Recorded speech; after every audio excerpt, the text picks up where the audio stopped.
I think reps are paid far too much and are usually too smart to be spending their time on building lists, finding emails, doing research, etc.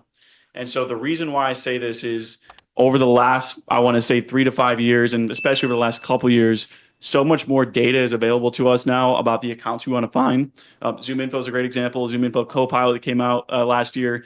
Like you can find so much information in just a click of a button, and I can share some examples on that. But that's the hot take: is you need to have a RevOps person, a data miner, 1 or 2 people on the team that's responsible for researching accounts, finding the contacts, and serving those up to the reps so that they have those extra hours in their day to actually sell.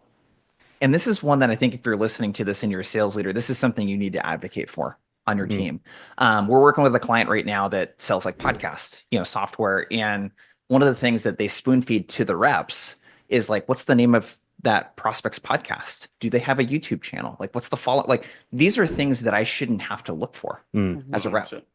Yeah, I'll give the 2 things. Curious to hear if y'all have thoughts on this as well. So a couple ways. If you are like a manager or have some authority to like make those decisions, one thing I would recommend doing is asking your AEs, your SDRs, hey, just brainstorm on a Google Doc all the things that you care about when researching accounts and contacts. What are all the things you look for? Jason's example, like podcast name, YouTube links, whatever. Put all of that down and then work backwards and find the AI solutions, because I guarantee they're out there.